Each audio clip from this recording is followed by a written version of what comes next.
Competitive ఎగ్జామ్స్లో ఈ క్వశ్చన్స్ని మనం ఫ్రీక్వెంట్గా చూస్తూనే ఉంటాము. బట్ వీటిని ఎలా సాల్వ్ చేయాలో తెలియక చాలామంది స్టూడెంట్స్ వీటిని స్కిప్ చేసేస్తూ ఉంటారు.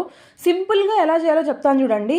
ఇవి సాల్వ్ చేయడానికి మనకి ఎలాంటి ఫార్ములాస్ అవసరం లేదు, జస్ట్ ఐస్తో చూసేసి చెప్పేసేయచ్చు. ఇక్కడ చూడండి, ఫస్ట్ క్వశ్చన్కి వచ్చేస్తే ఫస్ట్ రెక్టాంగిల్ ఇచ్చారు, స్క్వేర్ ఇచ్చారు, సర్కిల్ ఇచ్చారు, ట్రయాంగిల్ ఇచ్చారు. ఇక్కడ మనకి సర్కిల్ అనేది డిఫరెంట్ వన్ అవుతుంది. ఎందుకు సర్కిల్ అనేది డిఫరెంట్ వన్ అవుతుంది అంటే రిమైనింగ్ అన్ని ఆప్షన్స్లో కూడాను మనకి ఎడ్జెస్ని యూజ్ చేసుకొని కార్నర్స్ ఫామ్ అవుతున్నాయి. బట్ సర్కిల్లో మనకి అక్కడ ఎలాంటి కార్నర్ ఫామ్ అవ్వట్లేదు కాబట్టి సి అనేది మనకి డిఫరెంట్ వన్ అవుతుంది. సో ఇదే మన ఆన్సర్.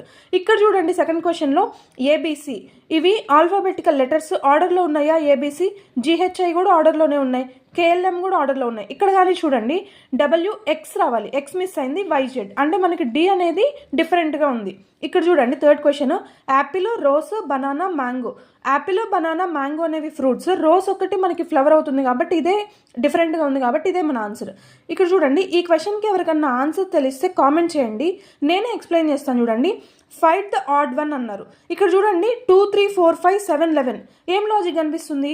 ఇక్కడ 2, 4 అనేవి ఈవెన్ నెంబర్స్, 3, 5, 7, 11 అనేవి ఆడ్ నెంబర్స్. మరి ఈవెన్ ఆడ్గా కన్సిడర్ చేయొచ్చా? నో, లేదు. ఇక్కడ మీరు క్లియర్గా అబ్జర్వ్ చేస్తే 3, 4, 5, 7, 11 అనేవి ప్రైమ్ నెంబర్స్, 4 ఒక్కటి కాంపోజిట్ నెంబర్ అవుతుంది. సో ఇదే మన ఆన్సర్.